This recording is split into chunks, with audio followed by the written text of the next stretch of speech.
Throughout history, the allure of lost treasure has captivated hearts and minds, sparking expeditions, wars, and legends that echo across centuries. There's something undeniably magnetic about the idea of hidden riches, gold tucked beneath forgotten ruins, jewels buried in unmarked tombs, artifacts waiting silently in the earth, whispering secrets of civilizations long gone. It's not just about wealth, it's about the thrill of discovery, the chance to touch something extraordinary that time tried to erase. And today, we're diving into one of the greatest mysteries of all, 30 legendary treasures from the ancient world that still lie hidden, their locations shrouded in myth, rumor, and tantalizing clues. Think about the last time you heard a story of lost gold or a sunken ship brimming with artifacts. That rush of curiosity, the what if, the could it be, is universal. From the deserts of Egypt to the jungles of South America, these treasures aren't just relics of the past, they're puzzles begging to be solved. Some were stolen and vanished without a trace. Others were hidden so well by their owners that not even the most determined hunters have cracked their secrets. And then there are those treasures whose very existence is debated, mythical hoards that might be pure legend or might still be out there, waiting for the right explorer to stumble upon them. This isn't just a list of missing artifacts, it's a journey into the unknown where history and mystery collide. Picture this: empires rose and fell, wars raged, and in the chaos, priceless treasures were lost, sometimes intentionally, sometimes by accident. But here's the thing, many of them were never truly forgotten. Clues survive in ancient texts, faded maps, and local folklore, keeping the dream of discovery alive. So whether you're an armchair adventurer or someone who's always wondered what might be buried beneath your feet, these stories will pull you in, because somewhere out there, beneath layers of sand, stone, or ocean, lies a piece of history that could rewrite what we know about the past. And who knows, the next great discovery might be just one clue away. Of all the legendary treasures lost to history, few hold as much mystique or inspire as much debate as the Ark of the Covenant. This sacred chest, described in the Bible as a gold-covered wooden box carrying the stone tablets of the Ten Commandments, wasn't just a relic, it was said to be a conduit of divine power. Ancient texts claim it could part rivers, topple walls, and even strike down those who dared to touch it without reverence. For centuries, it resided in the heart of Jerusalem's first temple, a symbol of God's covenant with his people. But then, around the 6th century BCE, it vanished without explanation, leaving behind a trail of theories that range from the plausible to the extraordinary. One of the most enduring legends places the Ark in Ethiopia, hidden within the chapel of the tablet in Axum. Local tradition insists it was brought there by Menelik I, the son of King Solomon and the Queen of Sheba, and has been guarded by a single monk for generations. Yet despite the conviction of believers, no outsider has ever been allowed to verify its presence, leaving the claim suspended between faith and fact. Then there's the tantalizing theory that it never left Jerusalem at all, that it lies buried deep beneath the Temple Mount, perhaps hidden in labyrinthine tunnels by priests desperate to protect it from invading armies. Modern archaeologists have scoured these underground passages for clues, but the Ark's whereabouts remain as elusive as ever. What makes the search so compelling isn't just the artifact's religious significance, it's the idea that something of such profound historical weight could still be out there, waiting. Could it be tucked away in a forgotten corner of a desert monastery, or sealed beneath centuries of rubble, silently holding secrets of a vanished world? The mystery endures because the Ark isn't just a treasure. It's a testament to humanity's longing to touch the divine, to uncover the tangible echoes of stories we've told for millennia. And until someone finds it, if anyone ever does, the legend will continue to beckon, as powerful and enigmatic as the artifact itself. Genghis Khan, the legendary conqueror who forged history's largest contiguous empire, left behind one final mystery as formidable as his legacy: the location of his tomb. According to Mongol tradition, his burial was designed to vanish into the earth as completely as his warriors swept across continents. The secrecy was absolute. Historical accounts describe a funeral procession so ruthless that every servant, soldier, and even bystander who crossed its path was executed to erase all traces of the rout. Rivers were diverted to flow over the grave site, horses trampled the earth to disguise it, and legend claims trees were planted atop in an unmarked forest. The goal wasn't just to honor a ruler, it was to ensure no one could disturb his rest or plunder the treasures buried with him. For centuries, the tomb's secrecy held. But modern technology is peeling back layers of that ancient silence. Satellite imaging and ground-penetrating radar have transformed the search, scanning the vast Mongolian steppes for subtle anomalies in vegetation or soil that might hint at hidden chambers. One tantalizing lead points to the sacred mountain of Berkhan-Kolden, a site Khan himself revered.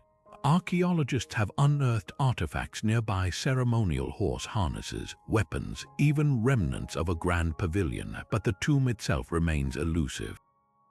Some theories suggest it lies beneath what's now a protected wilderness, deliberately placed where development would never disturb it. Others speculate it's hidden in plain sight, disguised as an unremarkable mound in a landscape dotted with thousands. What makes this search unlike any other is the weight of what might still be intact. Unlike Egyptian pharaohs whose tombs were filled with gold for the afterlife, Genghis Khan's burial likely held something far more valuable to the Mongols: the cultural heritage of an empire. Chronicles mention rare manuscripts, intricate armor, and gifts from conquered kingdoms, all sealed away with a man who reshaped the world. Yet the greatest treasure might be the tomb itself. Finding it wouldn't just solve a historical puzzle, it would crack open a time capsule of Mongol life preserved by design. Until then, the steppes keep their secret as silent and enduring as the man they hide. The Amber Room wasn't just a treasure, it was an entire chamber of wonder, a glowing masterpiece that blurred the line between art and alchemy. Imagine walls paneled entirely in amber, that golden fossilized resin, carved into intricate mosaics, mirrors, and gilded accents, all reflecting candlelight like a captured sunset. Built in the early 18th century for Prussia's King Frederick I, it was a diplomatic gift to Russia's Peter the Great, where it found its permanent home in the Catherine Palace near St. Petersburg. For 2 centuries, it dazzled visitors, earning the nickname the Eighth Wonder of the World. Then, in 1941, the Nazis came. When German forces invaded the Soviet Union, they dismantled the room in a matter of hours, packing its amber panels into crates and shipping them to Königsberg Castle in what's now Kaliningrad. For a brief time, it was displayed there as a trophy of war, but as Allied bombs began to fall in 1944, the room vanished again. Some say it was hidden in the castle's underground tunnels, which collapsed under bombardment. Others swear it was loaded onto a ship, the Wilhelm Gustloff, only to sink to the bottom of the Baltic Sea. But the most persistent theory points to a network of secret German bunkers and abandoned mines, where crates of looted art were stashed in the war's chaotic final days. Treasure hunters have chased the Amber Room's ghost for decades. Expeditions have probed icy lakes in Bavaria, scanned crumbling bunkers in Poland, and even followed cryptic deathbed confessions from former Nazi officers. In 2017, a team thought they'd found a breakthrough, a hidden chamber behind a wall in the crumbling ruins of a Polish palace. Ground-penetrating radar detected anomalies, but excavations revealed only empty tunnels. Then there's the rumor that Soviet soldiers actually found the room in Königsberg after the war but kept it hidden, either out of shame for failing to protect it or as a bargaining chip in Cold War intrigue.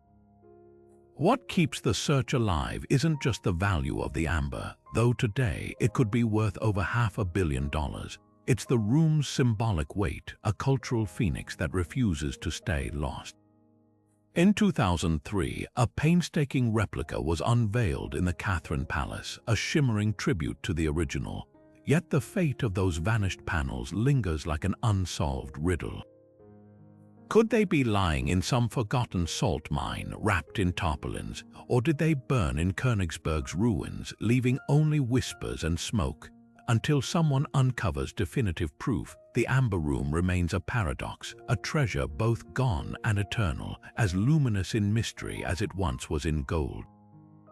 Beneath the bustling streets of modern Moscow, buried under layers of time and tightly guarded secrets, may lie one of history's greatest intellectual lost treasures, the fabled library of Ivan the Terrible. This legendary collection, rumored to house thousands of ancient manuscripts from Byzantium, Rome, and even fragments of the vanished library of Alexandria, isn't just a trove of knowledge, it's a time capsule that could rewrite entire chapters of human thought. Ivan IV, Russia's infamous Tsar, was a ruler of contradictions, a man so paranoid he executed his own son, yet so erudite that his personal library was said to rival the greatest collections of Europe. But after his death in 1584, the books vanished, sparking a mystery that's endured for centuries. What makes this lost library so tantalizing are the whispers about its contents. Medieval accounts describe Greek and Latin scrolls saved from Constantinople's fall, Hebrew texts on alchemy, and even works by philosophers whose names have been lost to time. Some claim it holds the lost books of Aristotle or early Christian Gospels deemed too controversial for the Church, but the most electrifying theory connects it to the Library of Alexandria, that Byzantine emperors, fearing the destruction of their own treasures, secretly shipped surviving fragments north to Moscow, where Ivan safeguarded them. If true, this wouldn't just be a Russian treasure, it'd be a global inheritance hidden beneath the Kremlin's shadow. Modern searchers have swung between high-tech ambition and cloak and dagger intrigue. In the 1990s, excavators with ground-penetrating radar discovered mysterious voids beneath the city's Kitay-Gorod district, sparking hope of hidden chambers. But politics intervened. Moscow's labyrinthine underground, honeycombed with Soviet-era bunkers and modern infrastructure, makes digging a bureaucratic nightmare. Then there's the Arbat conspiracy, a persistent rumor that Stalin's agents actually found the library during Cold War tunnel projects but locked it away, fearing its contents could destabilize state-controlled history. Yet the most compelling clue might lie in an overlooked detail: Ivan's own obsession with secrecy. The Tsar built a network of underground passages beneath his palaces, some still undiscovered. Could the books be sealed behind a forgotten wall in the Kremlin's depths, or scattered in fragments beneath monasteries Ivan patronized? The truth remains maddeningly out of reach, much like the man who hid it. For historians, finding this library wouldn't just mean recovering dusty tomes. It'd be like opening a door to a renaissance we never knew existed. And until that door cracks, the legend grows, waiting for the right key to turn. The Knights Templar weren't just warriors. They were financial pioneers, a brotherhood of monk soldiers who amassed staggering wealth while pledging vows of poverty.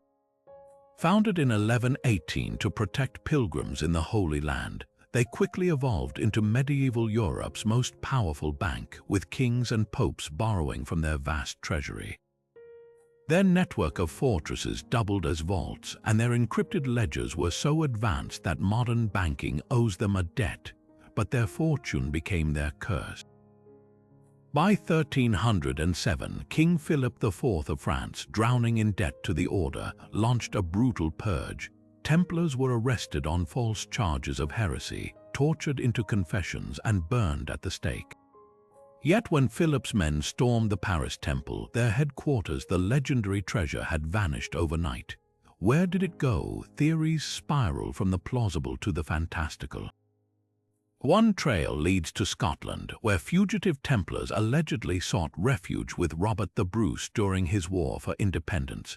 Rosslyn Chapel, with its enigmatic carvings of maize, a plant unknown in Europe before Columbus, fuels speculation that Templar gold funded clandestine voyages to the New World centuries before Columbus. Then there's Portugal, where the order simply rebranded as the Knights of Christ, preserving their wealth under a new name. Henry the Navigator, a Grand Master of this successor order, funded expeditions that mapped the African coast and possibly hid Templar relics in the coastal fortress of Tama. But the most tantalizing clue lies in Oak Island, Nova Scotia, where a mysterious pit dubbed the Money Pit has lured treasure hunters since the 1700s. Odd features layers of oak logs, coconut fiber imported from the tropics, and a stone inscribed with cryptic symbols suggest a deliberately engineered vault. Some believe it's the Templars' final stronghold, their treasure buried beneath booby-trapped flood tunnels. Despite centuries of digging, including attempts by Franklin Roosevelt and Errol Flynn, the pit guards its secrets. What makes the Templar treasure so enduring isn't just the gold, it's the possibility of something even more valuable. Could their vaults have held lost scrolls from Solomon's Temple or maps proving pre-Columbian contact with the Americas? The Order's suppression didn't erase their legacy, it magnified it, turning their wealth into a shadow that stretches across continents. Until someone uncovers definitive proof, the Templars' treasure remains the ultimate cold case, a medieval mystery wrapped in faith, finance, and fire.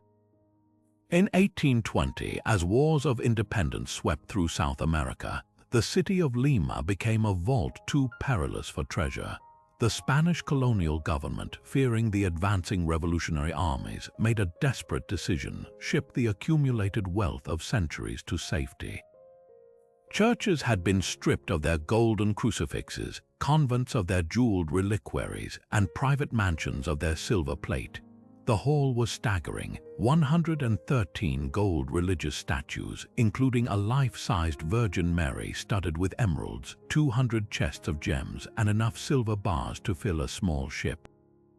All of it was entrusted to British Sea Captain William Thompson, who swore an oath to transport it to Mexico under the protection of the British flag. But greed, it seems, has no nationality. Somewhere in the Pacific, halfway between Lima and its intended destination, Thompson and his crew made their move. The Spanish guards were overpowered and thrown overboard.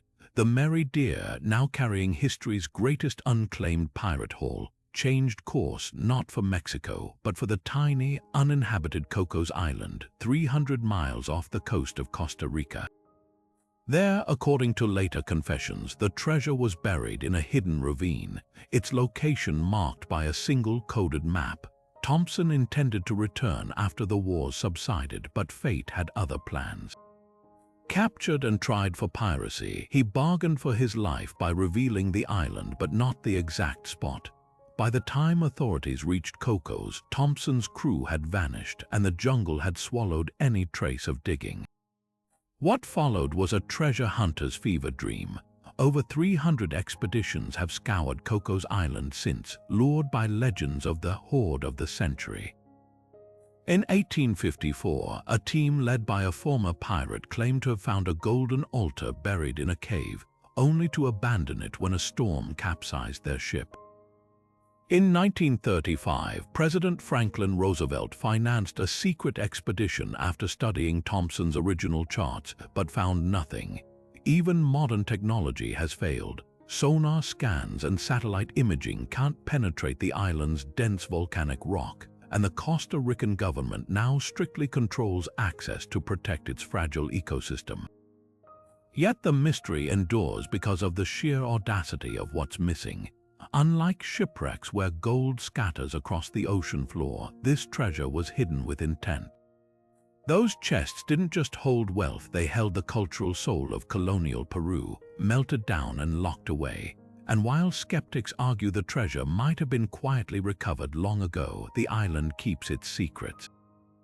Storms erode cliffs, revealing cave mouths that weren't there the year before.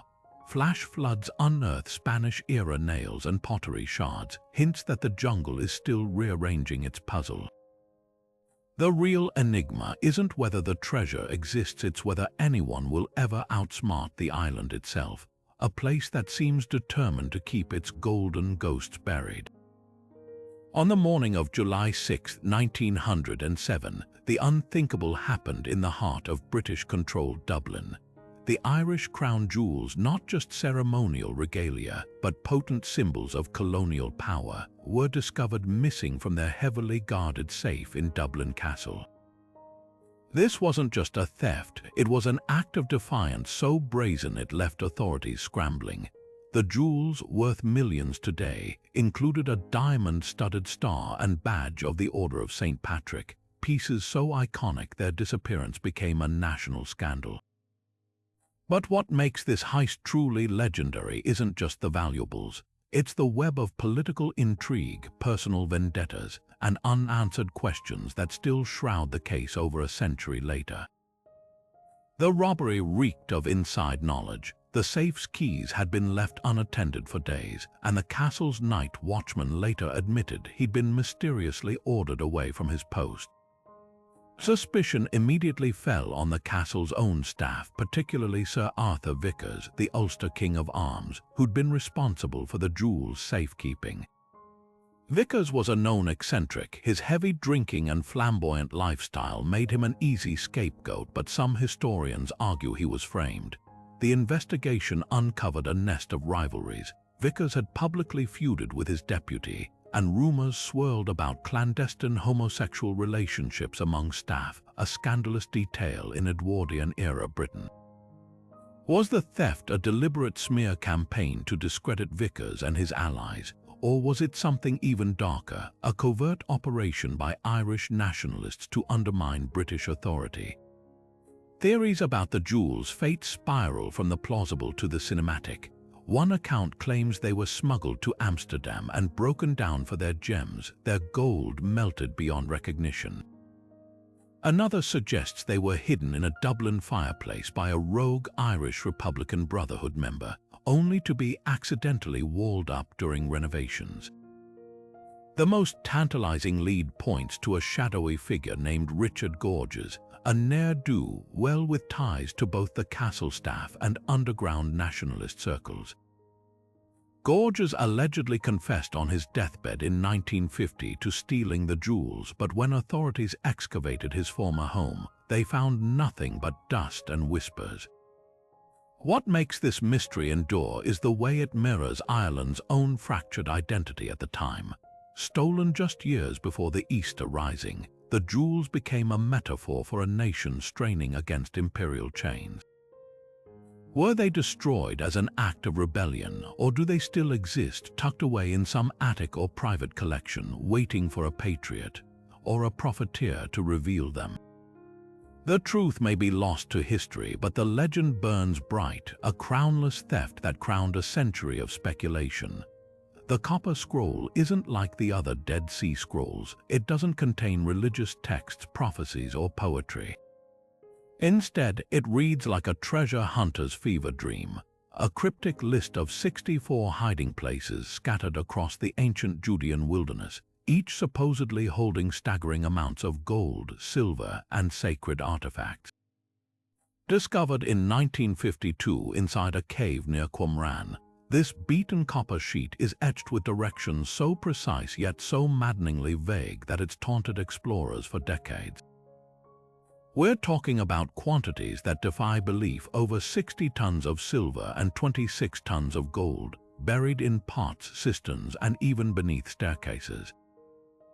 But here's the twist: despite extensive searches, almost none of these caches have ever been found. What makes the Copper Scroll so compelling is its brutal specificity and the way it defies logic.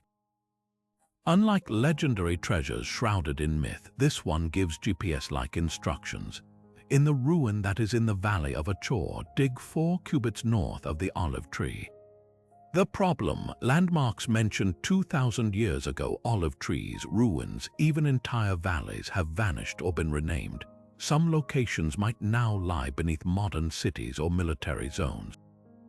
Others could have been looted centuries ago, their treasures melted down and repurposed without a trace. And then there's the scroll's eerie disclaimer. A copy of this document is hidden elsewhere. Was this a red herring to confuse thieves, or a clue that the real map is still out there? Modern technology has only deepened the mystery. Archaeologists using ground-penetrating radar and satellite imaging have pinpointed a few potential sites, like the Cave of the Column near Jericho, where the scroll mentions a hoard hidden under the stairs. Excavations revealed nothing but dust and echoes. Some scholars argue the treasure was symbolic, a record of temple wealth hidden before the Roman sack of Jerusalem in 70 CE. But why engrave it on costly copper, a material meant to endure? Others suspect the treasures were found long ago by Roman soldiers or medieval crusaders, their origins erased by time. Yet the most tantalizing theory ties the scroll to the Essenes, the enigmatic Jewish sect believed to have penned the Dead Sea Scrolls. Could they have smuggled Jerusalem's temple treasures into the desert, hiding them in plain sight? If so, the copper scroll isn't just a map, it's a last gasp of resistance, a promise that even in defeat, something precious survived. And until someone deciphers its riddles or stumbles upon a potsherd glinting with gold, the scroll's secrets will stay locked in copper and whispers, waiting for the right hand to uncover them. When the Russian Empire crumbled in 1917, it wasn't just a dynasty that collapsed, it was a vault. The Romanovs had amassed one of history's largest gold reserves, a staggering 1,300 tons of bullion stored in Kazan, a fortune that could bankroll armies or rebuild nations. But as the Bolshevik Revolution erupted and civil war tore the country apart, that gold vanished into chaos, spawning a century of theories, hunts, and whispers of hidden troves across the vast Siberian wilderness. The most tantalizing thread leads to the Czech Legion, a stranded army of 40,000 soldiers who seized control of the Trans-Siberian Railway during the war. According to Bolshevik records, they allegedly captured 500 million gold rubles, around 26,000 crates, when they took Kazan in 1918. But here's where the trail fractures. Some accounts claim the gold was shipped to Admiral Kolchak, the White Army leader, who used it to fund his doomed campaign. Others insist the Czechs smuggled it east, trading portions for safe passage through Vladivostok before scattering the rest across secret caches in Siberia's untracked forests. The Legion's own diaries describe frantic nighttime burials near remote train stations, marking sites with notched trees or railroad ties, landmarks long since swallowed by permafrost or wildfires. Then there's Lake Baikal, the deepest freshwater lake on Earth, where local legends speak of armored trains plunging through winter ice. In 2009, a mini-submarine scouring the lakebed near the Circumbaikal Railway spotted metallic glints at depths of over 1,000 meters. Could this be Kolchak's lost shipment, dumped during a desperate retreat?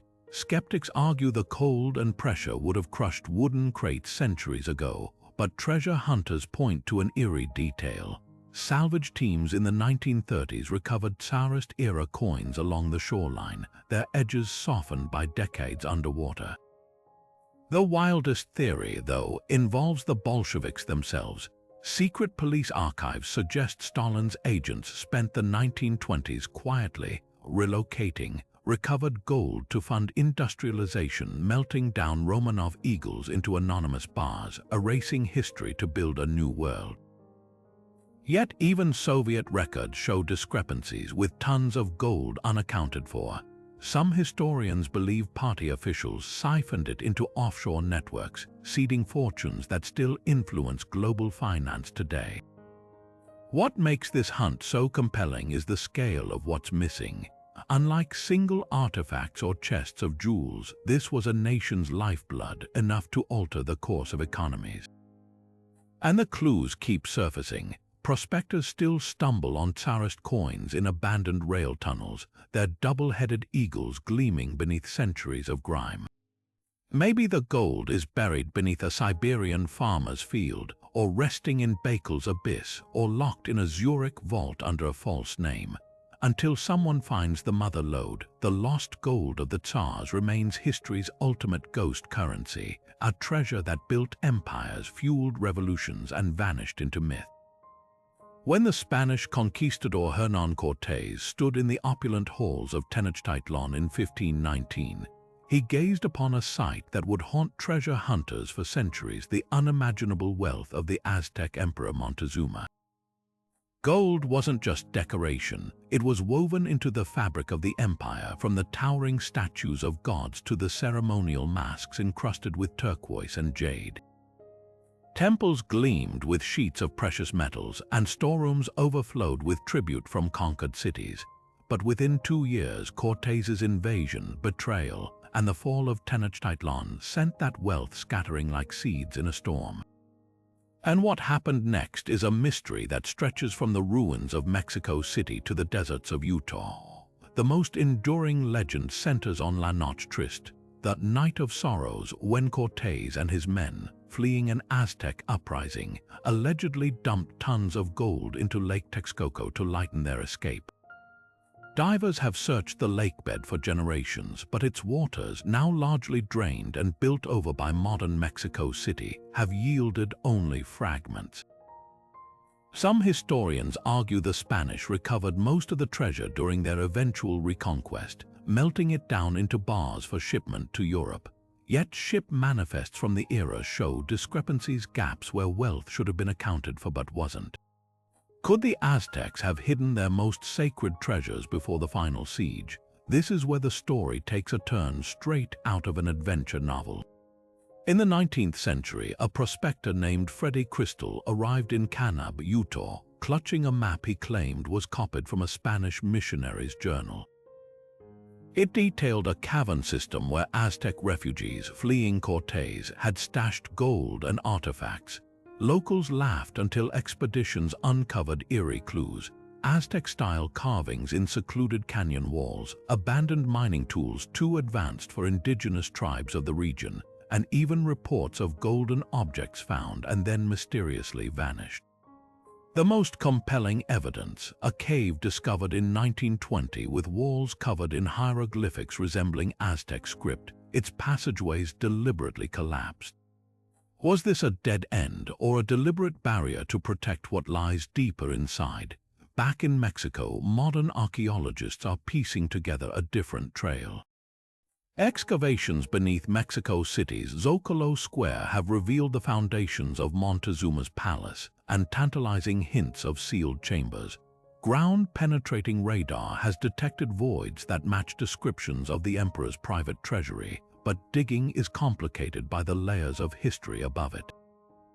Meanwhile, traditional Nahua communities in rural Mexico whisper of guardianship. Some families claim ancestral knowledge of hidden caves where priests spirited away sacred relics, places so secret even their locations are encoded in oral traditions passed down only to certain elders. What makes Montezuma's treasure unique is its duality. It's both a physical hoard and a cultural phantom. For the Spanish, it was plunder; for the Aztecs, the soul of a civilization. Could fragments of it be rusting in a Utah canyon or resting beneath a busy Mexico City subway line? Or was it always meant to stay lost, a final act of defiance against conquest? The search continues, fueled by equal parts greed and reverence for a treasure that's as much about memory as it is about gold. The summer of 1715 was supposed to mark a triumphant return for Spain's legendary treasure fleet. 11 ships, heavy with the spoils of the New World, set sail from Havana carrying a fortune that would make even modern billionaires gasp: gold and silver ingots from Mexico's mines, emeralds plucked from Colombian jungles, and pearls harvested from Venezuelan waters. Historians estimate the total haul at nearly 14 million pesos, equivalent to billions today. But on July 31st, just days into their journey home, disaster struck. A hurricane of terrifying force slammed into the fleet off Florida's central coast, scattering ships like broken toys. The San Miguel, a formidable galleon serving as the fleet's rear guard, vanished beneath the waves so completely that its wreckage wouldn't be glimpsed again for centuries. What makes the San Miguel's treasure so tantalizing isn't just its monetary worth, it's the eerie precision with which history recorded its loss.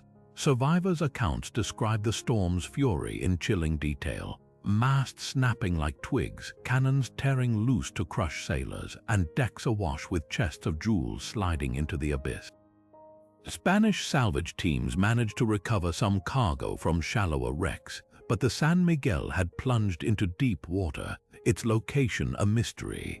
Modern archaeologists suspect it came to rest somewhere along Florida's Treasure Coast, a stretch of shoreline aptly named for the countless coins and artifacts still washing ashore after storms. Yet despite decades of high-tech searches, magnetometers, side-scan sonar, even submersibles, the ship's main hull remains hidden, its gold likely nestled beneath centuries of sand and coral. The challenge lies in the very nature of the Florida Straits. Powerful currents constantly reshape the seafloor, burying and unearthing wrecks in unpredictable cycles. One expedition in the 1980s discovered a scatter of silver coins near Cape Canaveral, only to have the trail vanish when a storm reburied the site overnight. Then there's the legal labyrinth. Much of the coast falls under strict maritime heritage laws, requiring permits and profit-sharing agreements that discourage private salvors. Even when fragments surface, like the 1715 fleet's famous Christmas storm discovery in 2015, where divers found over $1 million worth of coins in shallow water, the San Miguel's mother lode stays stubbornly out of reach. But here's what keeps adventurers obsessed: the fleet's manifests. Unlike speculative treasures, the San Miguel's cargo was meticulously documented. We know it carried over 300 chests of registered treasure, and likely twice that in smuggled goods, a common practice to evade royal taxes. Among the missing items are solid gold religious statues from Quito, a chest of uncut muso emeralds the size of chicken eggs, and a legendary wedding necklace commissioned for a Spanish duchess, its diamonds sourced from India. These aren't just anonymous coins, they're pieces with provenance waiting to tell their stories. Perhaps the greatest clue lies in one survivor's account, scribbled on waterlogged parchment. He claimed to see the San Miguel's stern lantern still glowing as it sank, a final flicker before disappearing into the depths. Modern researchers think this could hint at its resting place. Lanterns were typically mounted high on ships, so if it remained visible until the end, the galleon may have gone down upright, settling intact rather than breaking apart. That means its treasure could be concentrated in one ghostly, algae-draped pile, preserved like a time capsule. Until someone deciphers the ocean's shifting clues, the San Miguel's golden secret stays locked beneath the waves, a king's ransom just out of reach. Deep in Arizona's Superstition Mountains, where jagged cliffs cast knife-sharp shadows and summer heat shimmers like a mirage, lies a secret that's lured prospectors to their doom for over a century: the Lost Dutchman's gold mine. Its legend is deceptively simple: a cavern packed with gold so pure it glows in the dark, hidden somewhere in this treacherous wilderness. But what transforms this tale from frontier folklore into something darker are the whispers of what happens to those who get too close. Men have vanished without a trace. Others have been found with bullets in their backs or their tongues cut out. Even today, park rangers report encountering hikers with that telltale gleam in their eyes, clutching yellowed maps and muttering about the Dutchman's secret. At the heart of the mystery is Jacob Waltz, the German immigrant mistakenly called the Dutchman, who supposedly stumbled upon the mine in the 1870s. On his deathbed, Waltz gave cryptic directions involving a landmark called the Weaver's Needle and a military trail only visible at sunset. But the real intrigue lies in where he might have found such riches. Some historians argue the mine wasn't his discovery at all, that it was originally worked by the Peralta family, Mexican miners who smuggled gold out of Arizona until an Apache ambush wiped them out in the 1840s. Their abandoned tools and skeletal remains have been found near the mountains, hinting at a violent end. Others believe the gold came from something far older, a remnant of Spanish colonial plunder, hidden when missionaries fled native uprisings centuries earlier. The terrain itself seems to conspire against seekers. The superstitions are a labyrinth of slot canyons that rearrange themselves after flash floods, swallowing trails whole. In 1947, prospector James Cravey parachuted into the range to avoid a long hike, only for his mummified body to be found years later, his camp neatly arranged as if he'd simply stepped away. Then there's the infamous Thunder God, a local who claimed to have solved Waltz's riddles. He led an expedition in 1990, promising certainty. They found his jeep at the trailhead, engine running, doors wide open. He was never seen again. Modern technology hasn't fared much better. Satellite imaging can't penetrate the dense rock formations, and ground scans are thwarted by mineral deposits that create false signals. Even those who have stumbled upon promising clues meet uncanny resistance. In 2010, a backpacker discovered a crevice strewn with 19th-century mining equipment. But when he returned with park officials, record rains had triggered a landslide, burying the site under tons of rubble. The mountains, it seems, guard their secrets fiercely. What keeps the legend alive isn't just greed, it's the way the Dutchman's story mirrors our obsession with the unknowable. This isn't just a missing mine, it's a Rorschach test. For some, it's a historical puzzle, for others, a supernatural curse, and for a few, it's become a personal crusade, with families passing down fragmented maps like heirlooms. The truth may lie in the geology. The superstitions do contain gold veins, just not the motherlode of legend. Or perhaps the real treasure was the story spun along the way, richer than any ore. But try telling that to the silhouettes you'll see at dusk, still scouring the cliffs with pickaxes and hope, chasing a glint that might just be the setting sun. The night of November 20th, 1511, was supposed to be a celebration. The Flor de la Mar, a towering Portuguese carrack known as the Flower of the Sea, was returning to Lisbon after years plundering the riches of the East. Its holds groaned under the weight of history's most extravagant pirate haul, over 60 tons of gold, 200 chests of diamonds and rubies from India's Golconda mines, solid silver benches from Malacca's Sultan, and an entire gilded shrine from Sumatra, its panels studded with emeralds. Enough wealth to bankroll a kingdom, but fate had other plans. A monsoon storm caught the ship off Sumatra's coast, its overburdened hull splitting like kindling. As waves swallowed the decks, Admiral Afonso de Albuquerque, the conqueror who'd amassed this fortune, clung to a makeshift raft, watching his life's work vanish beneath the churning black water. What makes this loss so haunting is how narrowly it missed salvation. Eyewitnesses reported the Flor de la Mar was just 2 days from safe harbor when the storm hit. Worse yet, Albuquerque had delayed departure to cram every last treasure aboard, ignoring warnings about the ship's notorious instability. Years of patched-up leaks and hasty repairs had earned it the nickname, the floating coffin, among sailors. When the tempest struck, its seams burst instantly, sending treasure spilling into the sea so fast that survivors described golden statues tumbling through the water like falling stars. Modern salvage efforts read like a thriller's plot twists. In the 1980s, marine archaeologist Robert Marks secured rights to search the Strait of Malacca, armed with 17th-century Dutch charts marking the wreck's supposed location. His team found nothing but cannonballs and shattered timbers, likely debris from the ship's violent breakup.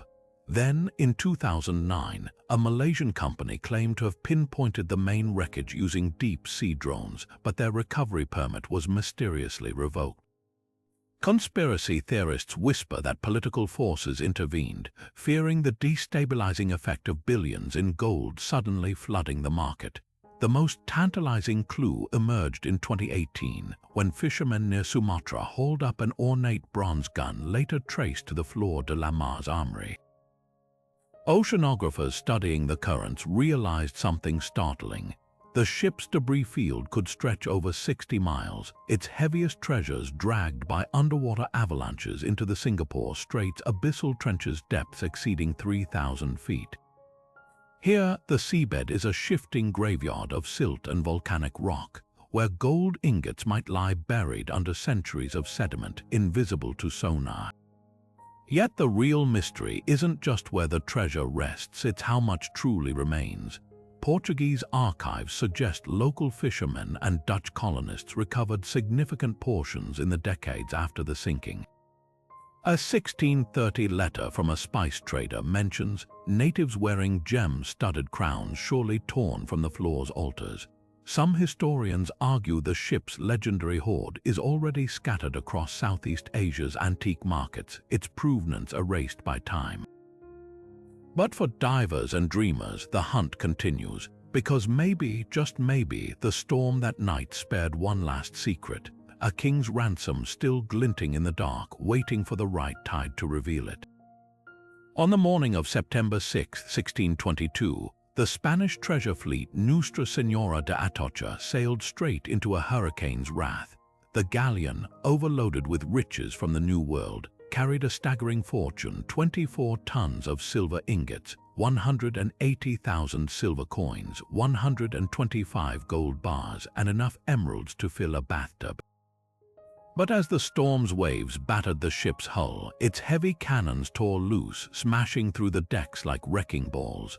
Within minutes, the Atocha plunged to the ocean floor near the Florida Keys, taking all but 5 of its 265 passengers with it, and burying what would become the most sought-after shipwreck treasure in history. For centuries, the Atocha's legend grew, its coordinates lost to time. Then, in 1985, after 16 grueling years of searching, treasure hunter Mel Fisher finally struck gold, literally.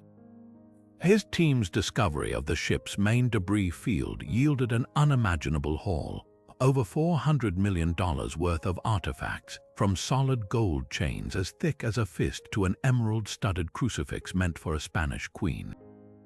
But here's the twist: Fisher's find might have been just the beginning. Archaeologists estimate that less than half of the Atocha's documented cargo has been recovered, leaving billions still unaccounted for. The missing treasure includes some of the ship's most tantalizing items. Historical manifests list a chest containing 75 pounds of rare Muso emeralds, their deep green hue unmatched by modern gems. Then there's the dowry of the Duchess, a collection of jewelry intended for the wedding of a Spanish noblewoman, including a diamond-encrusted comb described in letters as catching sunlight like a prism. But the real prize might be the so-called king's ransom, a separate shipment of gold and silver bars personally taxed by the Spanish crown, hastily loaded onto the Atocha at the last minute and never properly inventoried. Modern searchers face challenges Fisher never imagined. The wreck's debris is scattered across miles of shifting seabed, buried under centuries of sand and coral. Mel's own grandson, Andy Fisher, continues the hunt using cutting-edge sonar that can distinguish metal from rock at unprecedented depths. In 2021, his team detected a dense cluster of objects near the original site, possibly the ship's stern castle, where the captain's quarters and most valuable cargo would have been stored.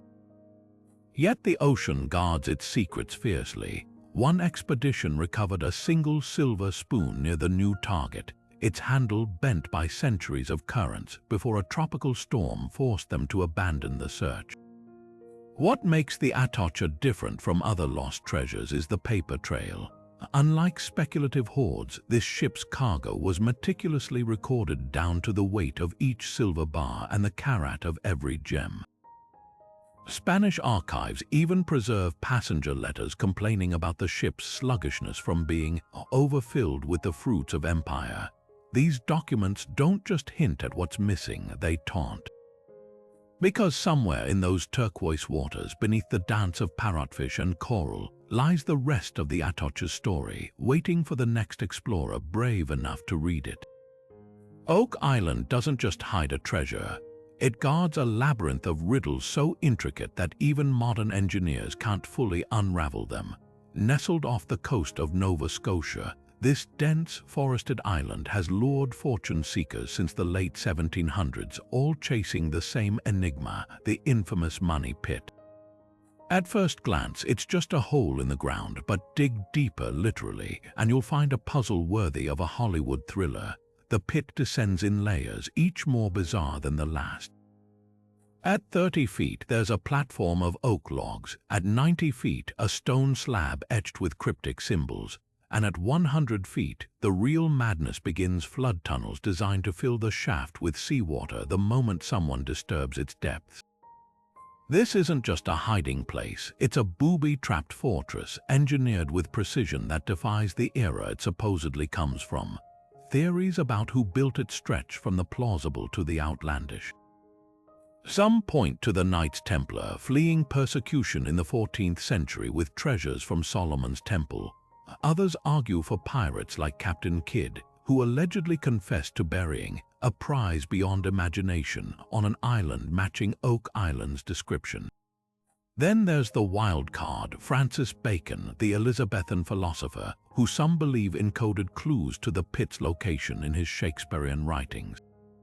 But the most compelling evidence might lie in the artifacts themselves.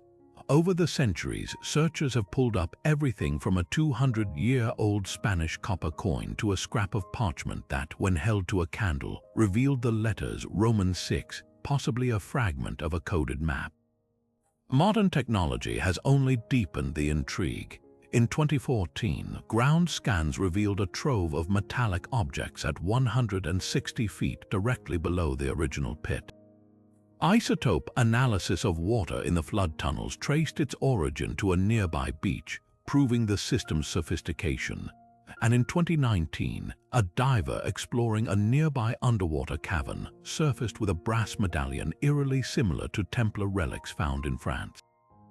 Yet every breakthrough seems to come with a curse. Workers have died in collapses, equipment malfunctions at critical moments.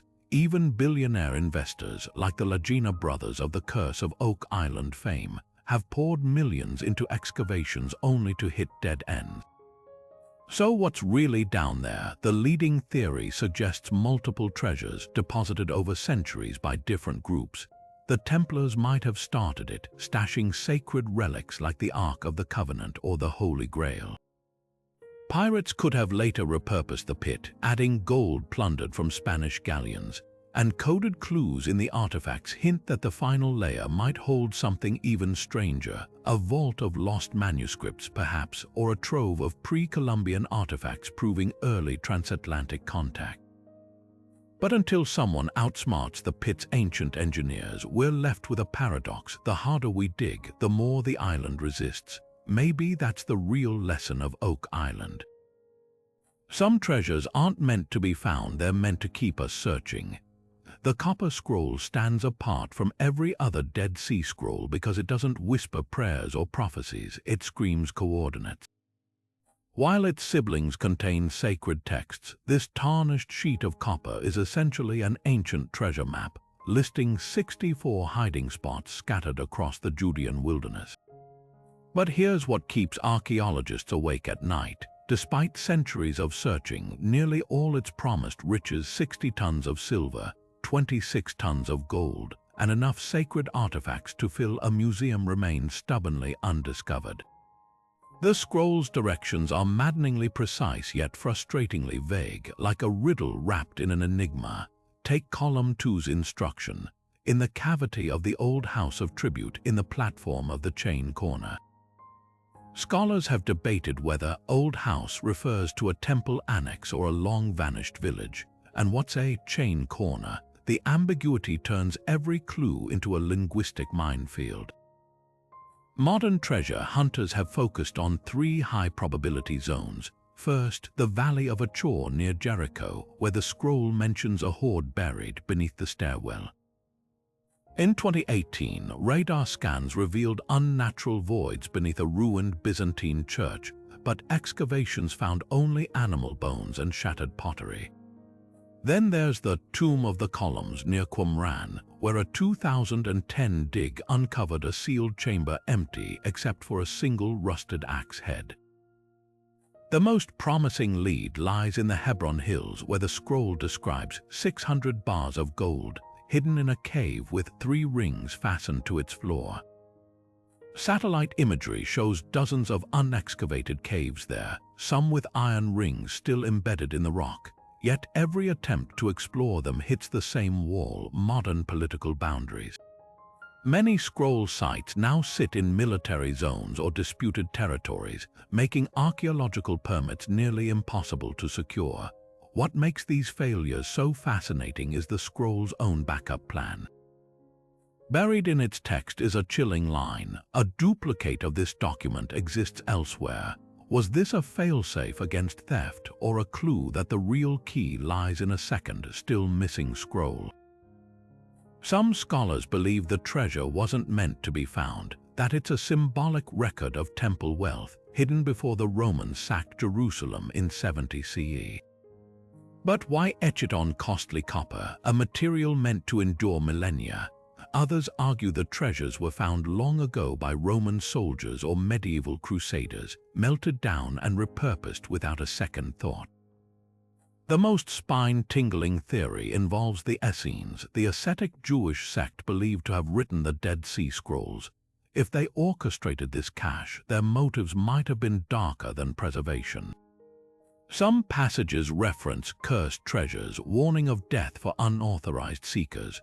Coincidence or not, multiple expeditions have met with bizarre accidents, from sudden cave-ins to equipment failures eerily timed with the discovery of promising markers. Whether supernatural or simply bad luck, the Copper Scroll's curse has become as legendary as its treasure, until someone cracks its code or stumbles onto a cave glittering with ancient gold. This 2,000-year-old puzzle will keep its secrets, proving that some maps lead not to riches but to riddles without end. The Whydah wasn't just another pirate ship, it was a floating vault of stolen dreams, and its final resting place off Cape Cod remains one of the most haunting treasure stories of the golden age of piracy. Originally built as a slave ship, the Whydah galley was captured in 1717 by the infamous Black Sam Bellamy, a pirate who defied the brutal norms of his trade. Unlike many of his contemporaries, Bellamy famously refused to torture prisoners and even shared plunder equally among his multicultural crew. But his compassion couldn't save him from the storm that would doom his ship and cement its legend. On April 26, 1717, the Whydah, laden with gold, silver, and ivory from over 50 plundered vessels, was slammed by a hurricane, its hull crushed against the sandbars of Wellfleet, Massachusetts.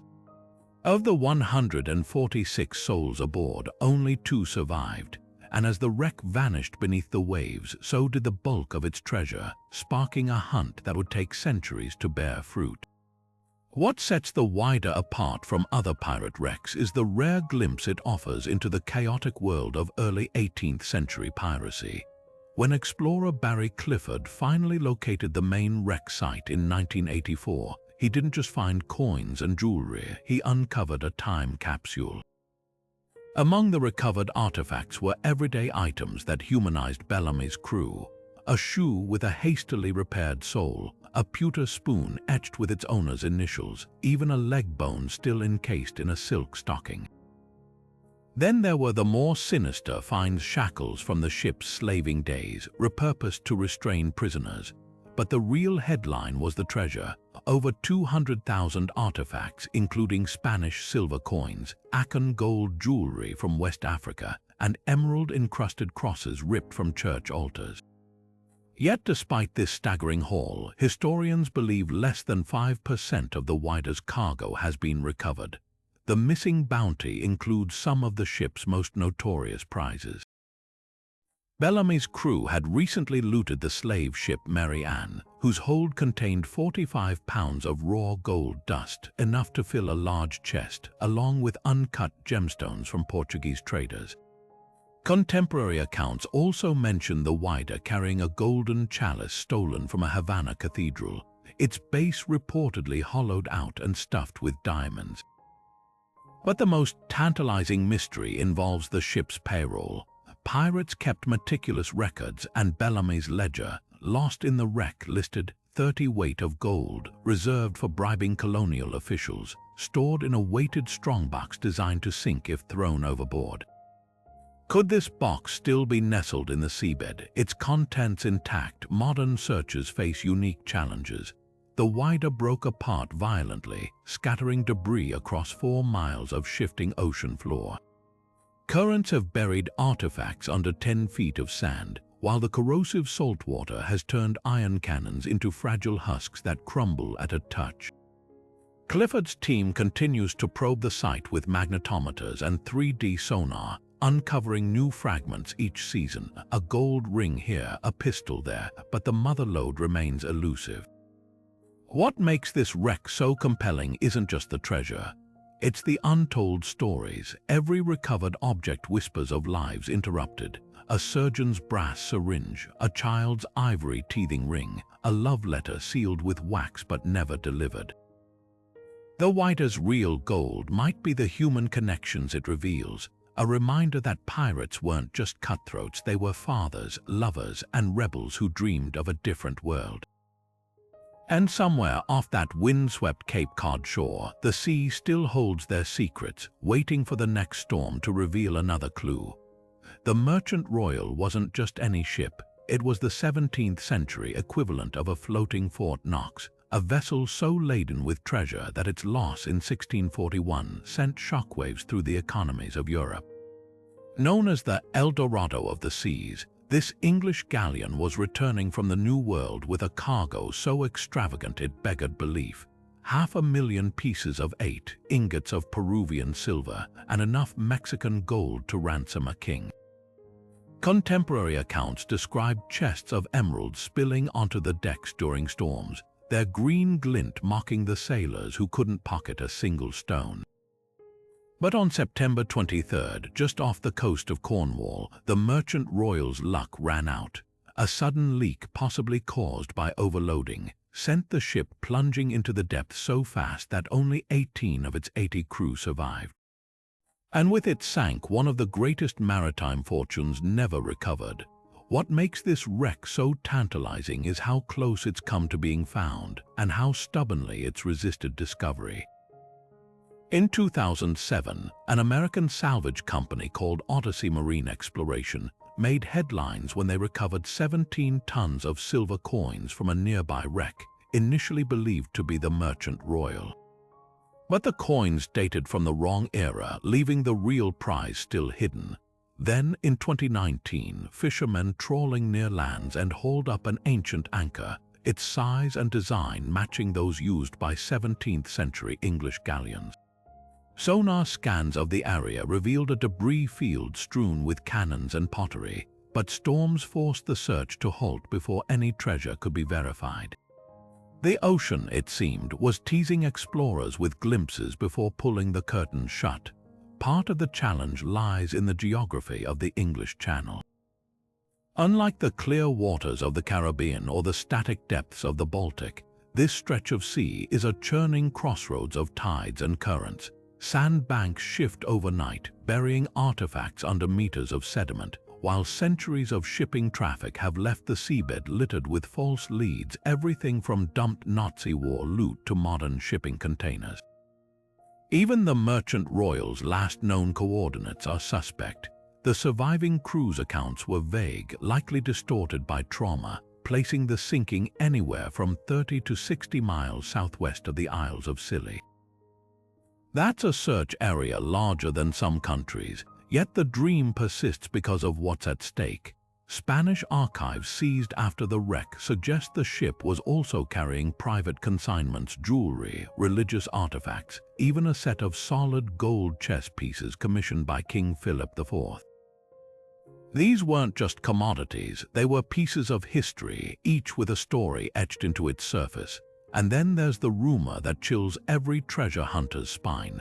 A folio of handwritten letters from Cortés himself, detailing the final days of Aztec Emperor Montezuma, allegedly bound for the English court as a diplomatic curiosity. If those pages survived the centuries in some airtight chest, they could rewrite our understanding of the conquest. For now, the Merchant Royal remains a siren's call, visible in fragments but always just out of reach. Modern salvage technology grows more sophisticated by the year, with autonomous underwater drones now capable of scanning the seabed at depths once considered unreachable. But the sea keeps its secrets well. Every storm that batters Cornwall's coast could be burying the wreck deeper or uncovering it inch by inch, waiting for the right explorer to stumble upon its golden glow. Until then, the legend grows, a reminder that sometimes the richest treasures aren't just measured in gold, but in the stories we've yet to recover. The Central America wasn't just a ship, it was a floating bank vault, a side-wheel steamer carrying the lifeblood of the American economy straight to the ocean floor. When it sank in a hurricane off the Carolina coast on September 12, 1857, it took with it an estimated 21 tons of California gold, a loss so catastrophic it triggered financial panic back on land. But what makes this wreck legendary isn't just the scale of the treasure. It's the way the sea toyed with its discovery, revealing glimpses of riches before clawing them back into the deep. For over a century, the ship's location remained one of the ocean's best-kept secrets, its gold scattered across the seabed like breadcrumbs in a storm.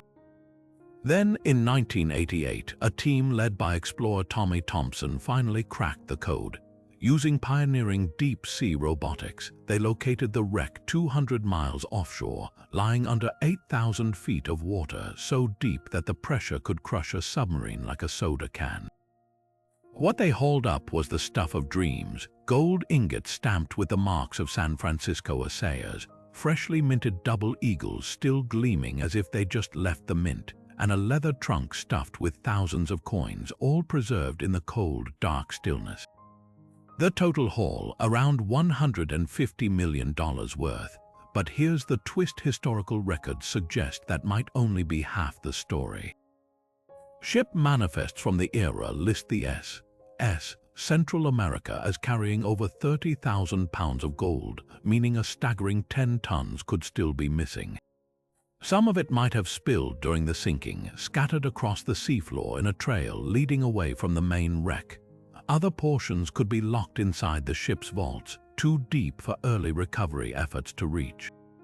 The most tantalizing clue, a handful of passenger diaries describe a last-minute, unlogged shipment of raw gold dust packed in oilskin pouches to avoid customs. Pouches that would have long since disintegrated, leaving their contents to settle like glitter in the sediment. Modern hunts face hurdles no 19th-century prospector could imagine. The wreck site sits in what's known as the abyssal zone, where temperatures hover just above freezing and currents shift unpredictably.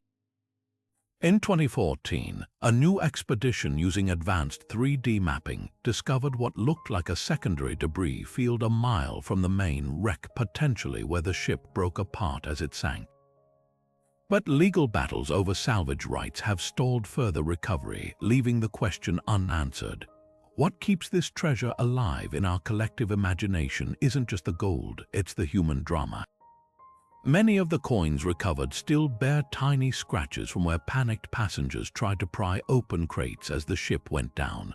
Others carry the fingerprints of minters who never saw their work reach shore. There's something haunting about holding a coin that was meant to build a fortune, only to become part of a tomb, until someone braves those crushing depths again. The Central America's missing gold will remain a silent challenge, one part financial mystery, one part time capsule, and entirely the seas to keep. The San Jose wasn't just a ship, it was the crown jewel of the Spanish treasure fleet, a floating palace of gold that met its end in a firestorm of cannon fire.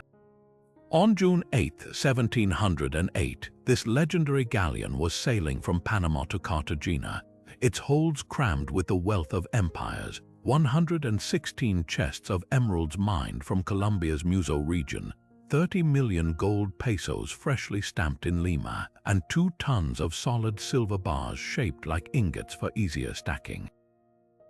But as it glided through the Caribbean twilight, British Commodore Charles Wager's squadron ambushed it near the Baru Peninsula. What followed wasn't just a battle. It was an explosion so violent it lit up the coast for miles, sending the San Jose and its billion-dollar cargo straight to the seabed. Survivors describe the blast as the very sea of fire, molten metal and burning timbers raining down like hellish confetti. What makes this wreck the holy grail of marine archaeology isn't just the treasure, it's the legal quagmire that's kept it untouched for centuries. When Colombia finally located the ship in 2015, the discovery sparked an international custody battle worthy of a courtroom thriller. Spain claims the San Jose as a sovereign vessel protected by maritime law. Bolivia's indigenous Quechua nation argues the gold and silver were mined by their enslaved ancestors, demanding restitution. Meanwhile, a U.S. salvage firm, Glockamora, insists they pinpointed the wreck in the 1980s and were promised half the haul, a claim Colombia now disputes. The stakes, a cargo potentially worth $20 billion today, much of it still intact in the ship's reinforced treasury chamber. Diving into the San Jose's riches reveals why it's so coveted. Unlike other wrecks scattered across the ocean floor, this galleon's treasure was meticulously packed for royal transport. Spanish manifests mention special compartments for the most valuable items, a chest of pigeon blood rubies gifted by the Viceroy of Peru, solid gold religious statues with sapphire eyes, and most intriguing, a set of bejeweled chess pieces commissioned by King Philip V himself, each pawn allegedly worth a commoner's lifetime earnings. But the real prize might be the unknown. Up to 40% of the cargo was unregistered, smuggled by merchants bribing officials to avoid royal taxes. This means the wreck could hold surprises no historian has ever documented. Retrieving these treasures is a technological nightmare. The San Jose rests at nearly 2,000 feet, a depth where human divers can't survive without submersibles. The pressure at that level is so intense it's crushed robotic probes, while sediment has encased much of the ship in a concrete-like shell. Colombia's government has teased groundbreaking sonar images showing cannons with distinctive dolphin engravings, proof they've found the real San Jose, but skeptics note the wreck site is littered with colonial-era debris. Without bringing up an artifact with the ship's unique markings, doubts will linger. The most electrifying twist, some historians believe the San Jose's sister ship, the San Joaquin, escaped the battle with an even larger treasure, still lost somewhere in the Caribbean. If that's true, the San Jose might just be the opening act in a much bigger drama. For now, the sea guards its secrets, leaving us to wonder what glittering fragments of history still lie beneath those waves, untouched and untouchable, caught in a stalemate of greed, law, and time. The storm that claimed the Lutine on the night of October 9, 1799 wasn't just bad weather. It was a force of nature so brutal it snapped the British frigates back like a twig.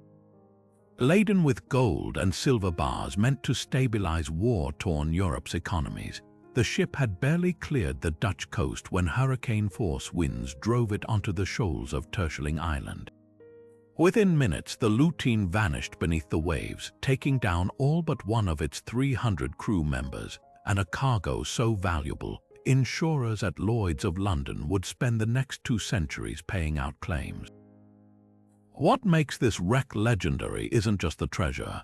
It's the eerie way fragments of its story keep resurfacing. In 1858, Dutch salvagers hauled up the ship's bell, its surface still gleaming despite decades underwater.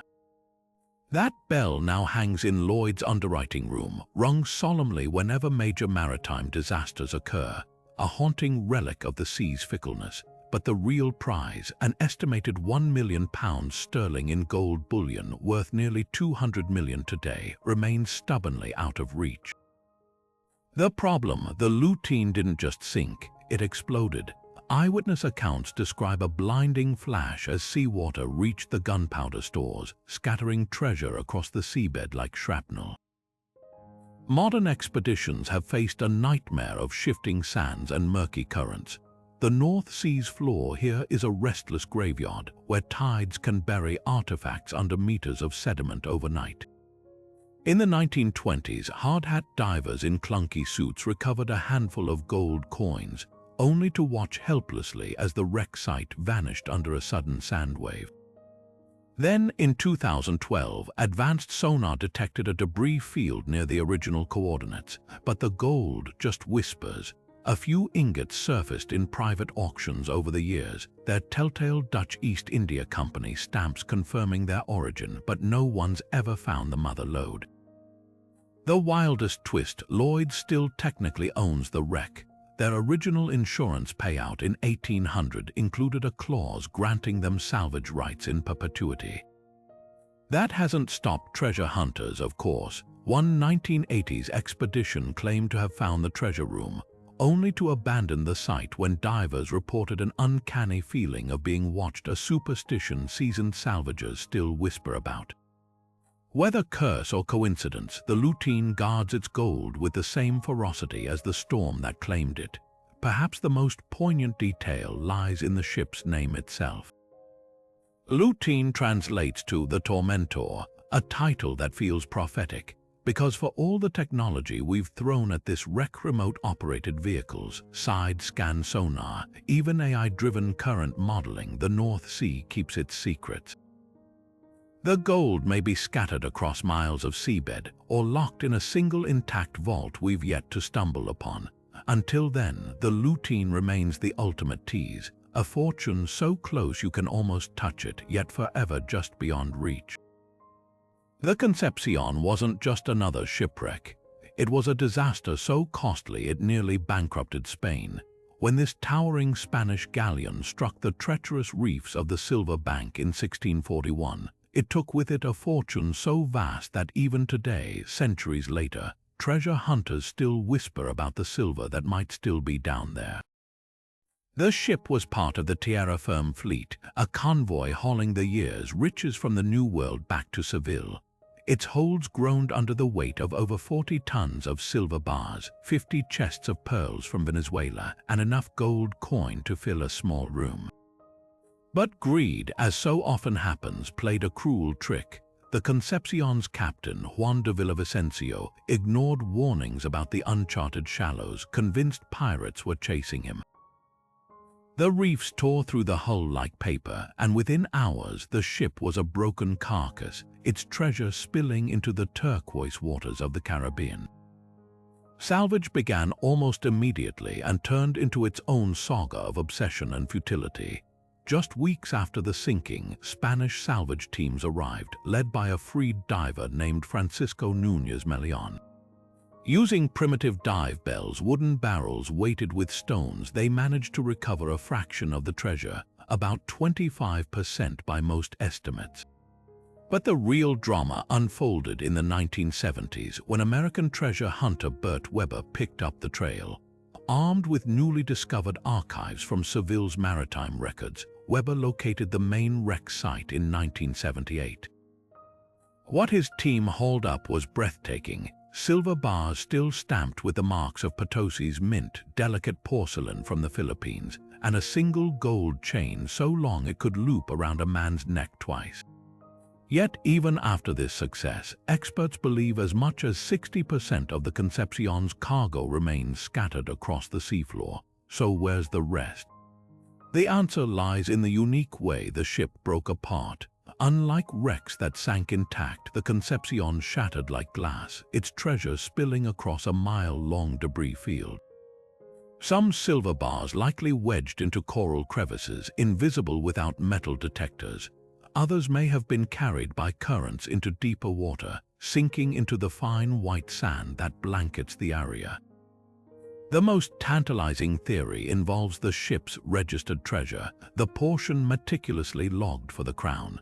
These were the highest quality bars stored in a reinforced chamber near the captain's quarters. Historical accounts mention a second explosion hours after the sinking, possibly from gunpowder stores igniting. If that blast sent the chamber tumbling into a nearby trench, it could be resting there still, preserved in the cold, dark depths. Modern technology has brought us closer than ever to solving the mystery. In 2014, a team using autonomous underwater vehicles mapped the entire wreck site in stunning detail, identifying at least 3 untouched clusters of artifacts. One of these, a dense concentration of metallic objects near the reef's base, matches descriptions of where the ship's stern and its heaviest cargo would have settled. But retrieving it won't be easy. The Silver Bank is a marine sanctuary now, its fragile coral ecosystems protected by strict laws. Any future recovery would require navigating a labyrinth of permits and environmental safeguards, not to mention the technical challenges of working in waters where storms can roll in without warning. What makes the Concepcion so compelling isn't just the treasure. It's the human drama etched into every bar of silver. Many of the recovered ingots bear tiny scratches from Aztec and Inca artisans, reminders that this wealth was mined by forced labor. There's a cruel irony in knowing that the very riches that cost so many lives were swallowed by the sea, only to become the obsession of generations of fortune seekers. And somewhere in those blue depths, the Concepcion's final secret waits not just as a prize, but as a relic of empire, loss, and the endless hunger for what glitters. The Oamaru wasn't just a ship, it was a promise, a vessel bound by one of World War II's strangest humanitarian agreements. In April 1945, this Japanese ocean liner sailed under a white flag, its hull marked with green crosses to signal its neutral status. The Allies had guaranteed safe passage, allowing it to carry vital supplies to POW camps in Southeast Asia. But when an American submarine torpedoed it off the coast of China, the disaster sparked a mystery that's never been fully resolved. Because while the official manifest listed only food and medicine, whispers persist that the Oamaru was smuggling something far more valuable. A diamond said to be worth $250 million today, along with 40 metric tons of gold, platinum, and priceless cultural artifacts. Theories about how this treasure got on board read like a wartime thriller. Some historians point to intercepted Japanese cables mentioning special cargo loaded in Singapore, where the military had been looting occupied territories. Others claim the ship carried the personal wealth of the exiled Thai royal family, who'd entrusted their jewels to Japanese allies as British forces advanced. But the most tantalizing lead involves the Phra Bang, a sacred Buddha statue from Laos, allegedly dismantled and hidden among crates of medical supplies. If true, this wasn't just a heist, it was the plundering of an entire region's heritage, disguised as a humanitarian mission. What happened next only deepens the intrigue.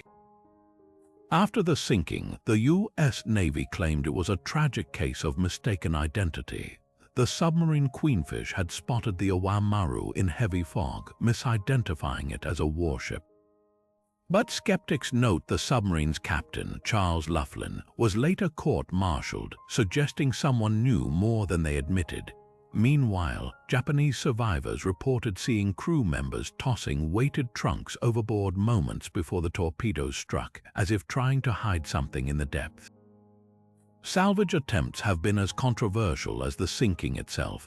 In 1980, a Chinese expedition located the wreck and reportedly recovered gold bars stamped with Japanese imperial markings.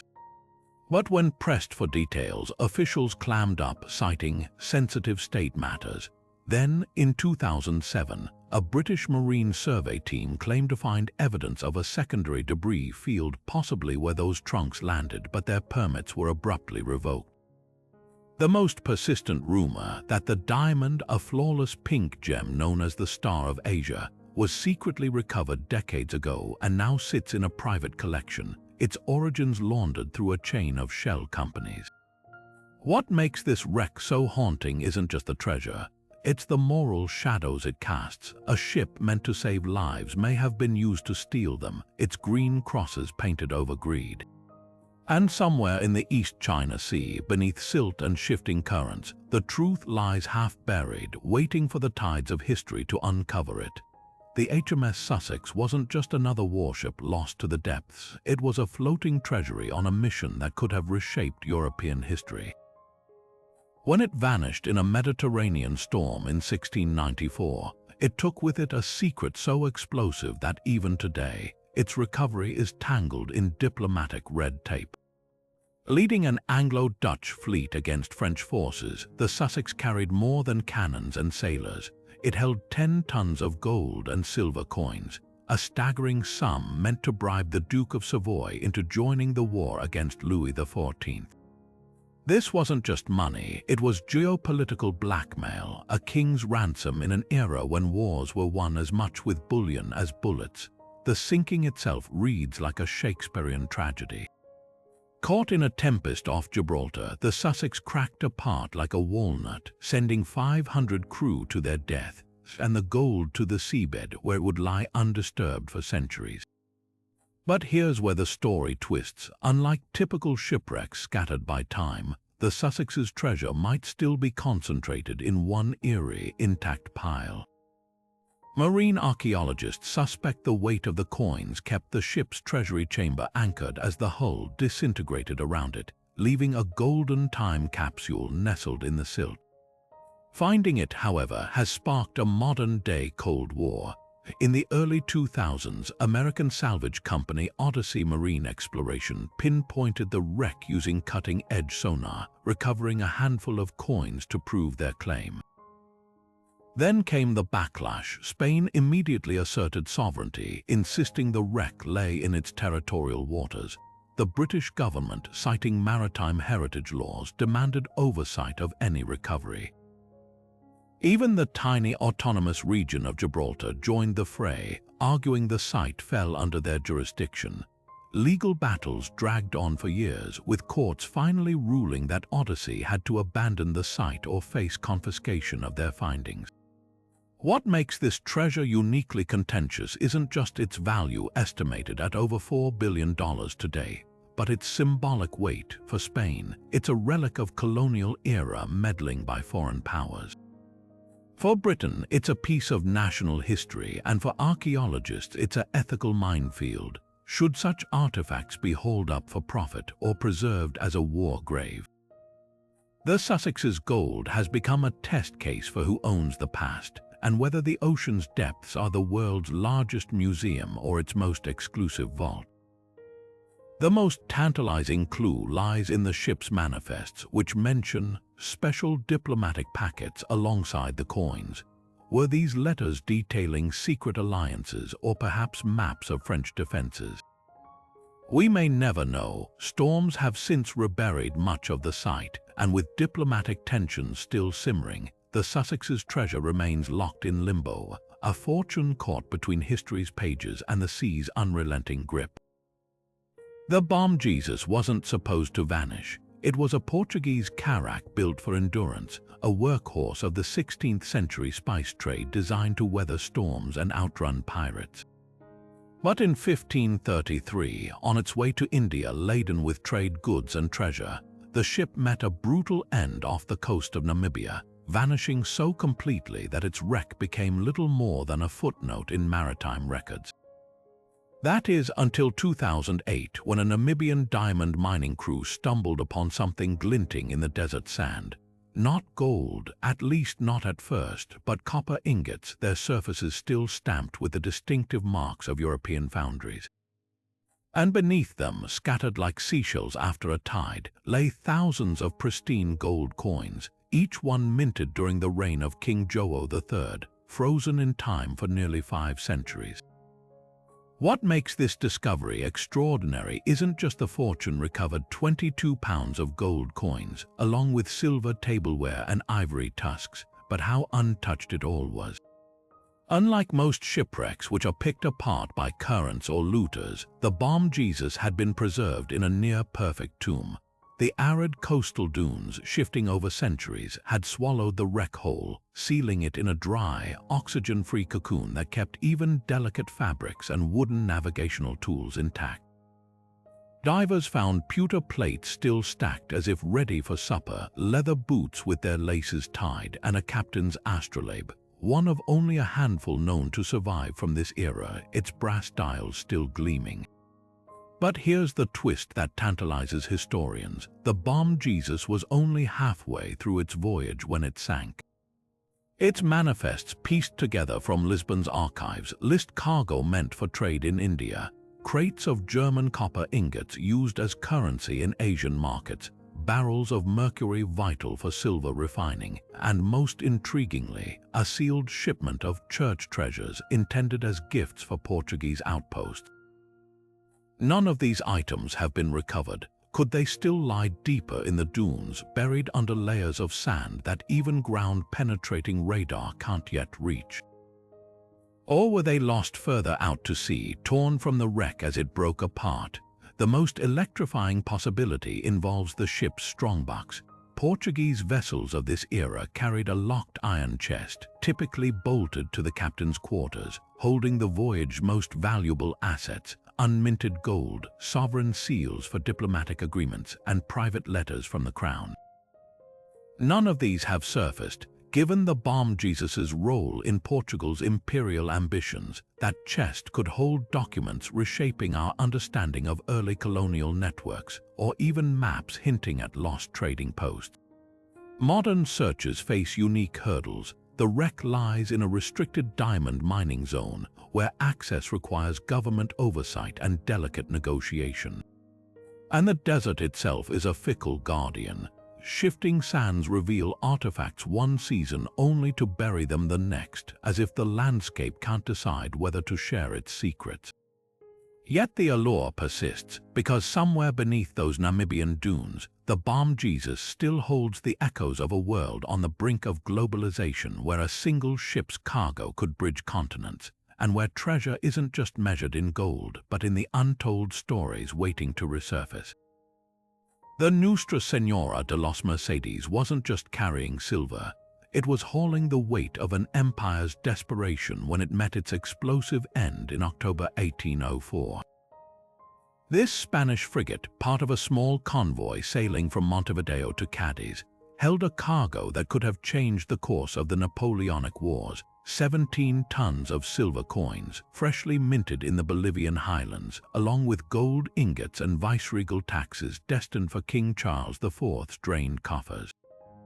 But off the coast of Portugal, British warships intercepted the fleet, demanding surrender. When the Mercedes captain refused, a single cannonball struck the powder magazine, detonating the ship with such force that eyewitnesses claimed the blast was heard in Lisbon. 250 lives vanished in an instant, and the treasure, along with the ship's shattered hull, plunged to the seabed, where it would sleep for 2 centuries before awakening a legal storm as fiery as its sinking. What makes this wreck legendary isn't just the treasure, it's the modern battle over who owns history. In 2007, American treasure hunters from Odyssey Marine Exploration announced they'd found the Mercedes and recovered 500,000 silver coins worth an estimated $500 million. But Spain erupted, accusing the company of looting a sovereign grave. The ensuing courtroom drama hinged on a question with no easy answer: can a sunken warship lost 200 years ago still belong to the nation that flew its flag? Spain's legal team unearthed dusty 18th century documents proving the Mercedes was on official military duty, which under maritime law granted it sovereign immunity. Odyssey countered that the wreck's commercial cargo coins meant to fund wars, not wage them, placed it in a legal gray area. The final ruling, a landmark decision ordering every coin returned to Spain, setting a precedent that still chills private salvage operations today.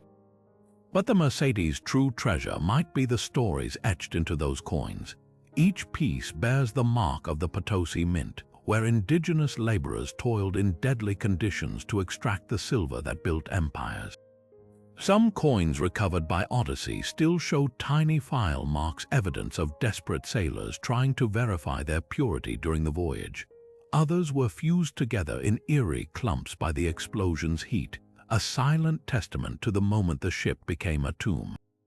Archaeologists noted something haunting.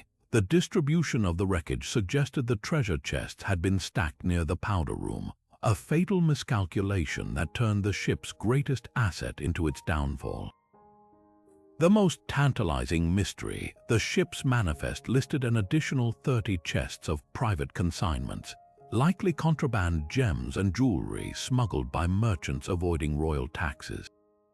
None were found in Odyssey's Hall. Could they still lie scattered in deeper waters, or were they vaporized in the blast? Spanish historians point to letters from a survivor who described crew members tossing valuables overboard as the ship listed, hoping to lighten the load.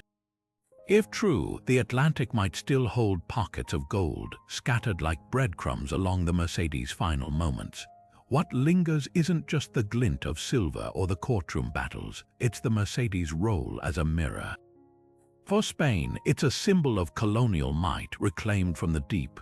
For Peru and Bolivia, the coins represent stolen labor, their origins as contentious as their resting place. And for treasure hunters, the wreck stands as a cautionary tale. The ocean's riches aren't just measured in weight, but in the weight of history itself. The Mercedes never reached Cadiz, but its legacy sails on, a ghost ship caught between the past's grip and the present's hunger for what was lost. The SS Republic's final voyage reads like a page torn from a high-stakes adventure novel, except this drama was all too real. On October 25, 1865, the Civil War-era steamship was plowing through a hurricane off the Georgia coast, its hull heavy with a fortune in post-war silver coins meant to rebuild the fractured economy of the South. But as winds shredded the sails and waves battered the decks, the ship's aging boiler gave way, sending water rushing into the hold.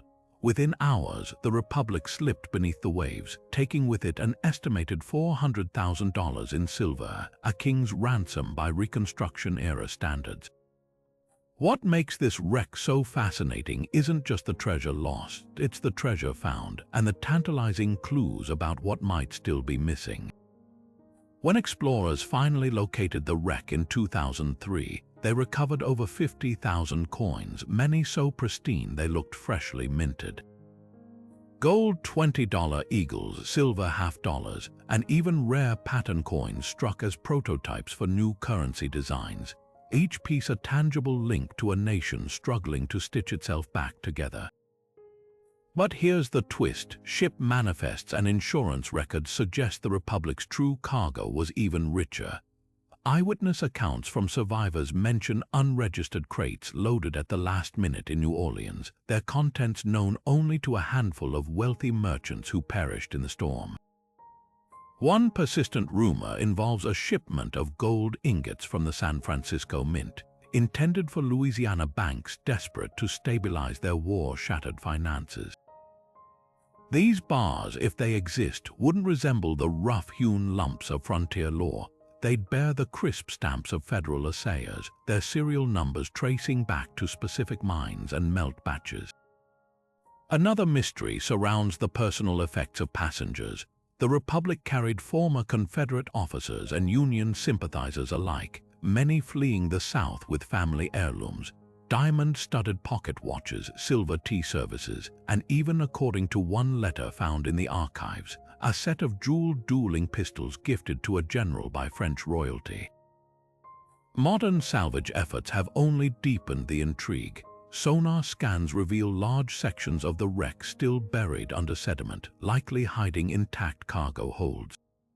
Divers have spotted anomalies that could be anything from collapsed wooden crates to the ship's own safe, rumored to hold negotiable bonds and land deeds. But the ocean guards its secrets jealously. Strong currents and shifting sands constantly reshape the site, exposing artifacts one season only to bury them the next. The Republic's real treasure might not be silver or gold at all, it's the snapshot it offers of a nation in flux. Those recovered coins weren't just currency, they were instruments of rebirth, minted to replace the inflationary shin plasters and Confederate bills that had become worthless overnight. Finding the missing pieces wouldn't just fill a collector's cabinet, it would add strokes to a portrait of resilience, of a country literally rebuilding its worth from the ocean floor up. And somewhere in those murky depths, the Republic's final secrets wait, as patient as the day they sank. The Vasa wasn't just a failed warship, It was a floating palace of hubris, a monument to ambition that sank faster than the king's reputation. On August 10, 1628, this lavishly decorated Swedish galleon embarked on its maiden voyage from Stockholm's harbour, its decks crammed with cheering crowds and its hull stuffed with enough firepower to dominate the Baltic. But just 1,300 meters into its journey, a gust of wind caught the ship's towering sails. The Vasa heeled violently, water rushed through its open gun ports, and within minutes, the pride of King Gustavus Adolphus's navy lay 60 feet below the surface, taking down at least 30 lives and an untold fortune in royal treasures. What makes the Vasa extraordinary isn't just its tragic sinking, it's the miracle of its preservation. Unlike most wooden shipwrecks which rot away within decades, the Vasa's hull remained almost perfectly intact in the frigid, low-oxygen waters of Stockholm's harbour. When salvagers finally raised it in 1961, after 333 years underwater, the ship emerged like a ghost from the past. Its elaborate carvings, lions, mermaids, and biblical figures still gleamed under layers of silt. Even the sailors' personal belongings survived. Leather shoes still laced, wooden tankards stained by ale, and a backgammon board mid-game as if its players had just stepped away. But the real fascination lies in what might still be missing from its decks. The Vasa was more than a warship. It was a floating propaganda tool meant to showcase Sweden's power. Records describe golden candelabras in the officers' quarters, silver cutlery engraved with the royal crest, and a solid gold baptismal font intended as a gift for Poland's royal family. While divers recovered some of these artifacts like a chest of silver coins belonging to the ship's paymaster, many high-value items listed in inventories remain unaccounted for. Some historians speculate they were looted shortly after the sinking, when locals reportedly dove to plunder the wreck using primitive diving bells. Others believe the heaviest treasures sank deep into the harbor's muddy floor, settling beneath the ship's carcass where modern scans can't penetrate. The most tantalizing clue involves the ship's stern castle. This section, reserved for the admiral and visiting nobility, was lined with private cabins containing personal valuables. When archaeologists excavated the wreck, they found empty iron brackets where locked chests once hung their contents long since disintegrated or stolen. But ground-penetrating radar surveys in 2018 revealed unusual metallic readings beneath the main wreck site, suggesting something substantial may still lie buried. Could it be the missing baptismal font, or perhaps Gustavus Adolphus's ceremonial sword, rumored to have been on board for luck? Modern technology offers hope for solving these riddles. The Vasa Museum, where the ship now resides, uses 3D imaging to study every nail and plank, uncovering hidden compartments that might hold secrets. Meanwhile, marine chemists analyze sediment samples for traces of precious metals that could map where treasure dissolved over centuries. Yet the ship guards its mysteries fiercely. The same Baltic waters that preserved the Vasa also hide its full story, leaving us to wonder what glittering fragments of Sweden's golden age still lie just out of reach, waiting for the right tool or tide to reveal them. The waters off the tiny Greek island of Antikythera hid a secret so advanced it would take humanity nearly 2,000 years to fully comprehend its significance. In the spring of 1901, sponge divers hunting the seabed stumbled upon a shattered Roman-era shipwreck, but what they pulled from the depths wasn't just another cache of ancient statues and amphorae. Among the encrusted artifacts was a lump of bronze so corroded it nearly got tossed aside as scrap. Then a broken gear fell loose, then another. And suddenly, the world had its first glimpse of the Antikythera mechanism.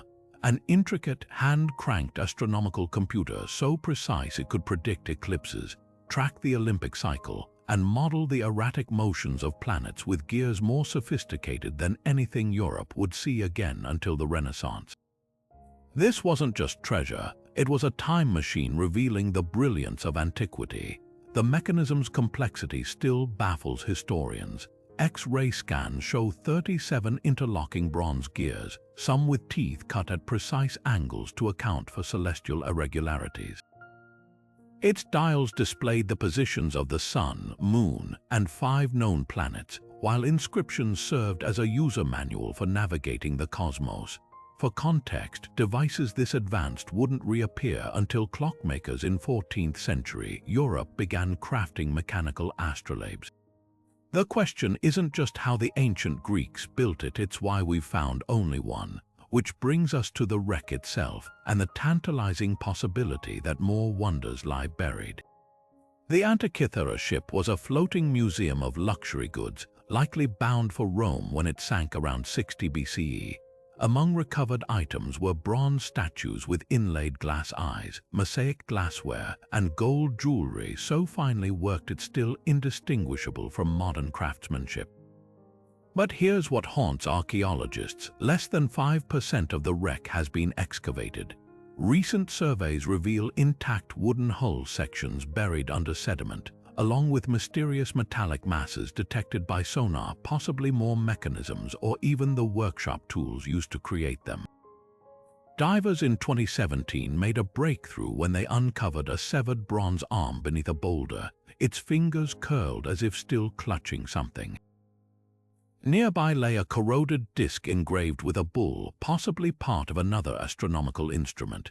Then came the real shock: traces of human DNA in the sediment, suggesting an elite passenger or scholar might have gone down with the ship, their personal effects still preserved nearby.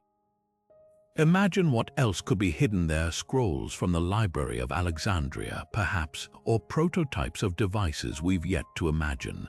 The Antikythera mechanism forces us to rewrite history's timeline, proving that the ancient world was far more technologically daring than we'd ever guessed. And as long as that wreck holds secrets, it remains not just a relic of the past, but a promise that the next dive, the next scan, the next storm shifting the sands might reveal another fragment of genius waiting silently in the dark. The Hoxne hoard wasn't just a lucky find, it was a time capsule of Roman Britain, buried in the dirt of Suffolk for over 1,500 years before a farmer's lost hammer led to one of the most spectacular treasure discoveries of the 20th century.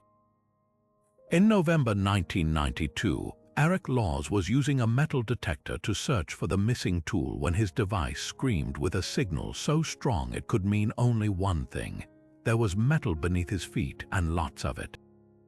What he unearthed over the next few hours would rewrite history books: a chest filled with over 15,000 gold and silver coins, jewelry so intricate it could rival modern craftsmanship, and even pepper pots shaped like imperial figures, their hollow bellies once stuffed with precious spices from the far corners of the empire. This wasn't just wealth, it was a snapshot of Roman life at its most opulent, preserved in stunning detail. What makes the Hoxne hoard so extraordinary isn't just its content, it's the story it tells about why it was buried in the first place. Archaeologists believe the treasure was hidden in a hurry, likely around 407 AD, as Roman rule in Britain crumbled. Coins in the hoard bear the likeness of Emperor Honorius, whose reign saw the empire's grip on the province weaken under barbarian invasions and internal strife. The owner, possibly a wealthy landowner or official, packed their most valuable possessions into a wooden chest, wrapped delicate items in fabric to prevent damage, and stashed it all underground, hoping to return once the chaos passed. They never did, but here's the thrilling question: if this much treasure could lie unnoticed in an English field for centuries, what else might still be out there? Roman territories stretched from the deserts of Syria to the misty highlands of Scotland, and hoards like Hoxne weren't uncommon in an era without banks or safety deposit boxes. In Gaul, modern-day France, farmers occasionally stumble upon silver denarii while ploughing fields, remnants of fortunes hidden during the Germanic invasions. Spain's riverbanks have yielded caches of Republican-era coins, likely dumped by fleeing legions. And in the Balkans, where Rome's collapse was especially violent, archaeologists suspect entire wagonloads of looted imperial gold may still lie buried, concealed during desperate retreats. The real tantalizing possibility: undiscovered aristocratic villas. Roman elites often buried wealth beneath their estates' floors or in nearby groves, treating the land itself as a vault. In 2018, ground-penetrating radar in southern Italy revealed the outline of a sprawling villa with strange voids beneath its courtyard, chambers untouched by excavation. Could they hold another Hoxne? The technology to find these sites now exists, but the scale of the search is staggering.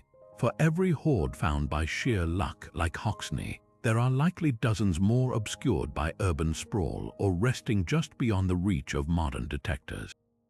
What lingers isn't just the gleam of gold, it's the human moments frozen in these treasures.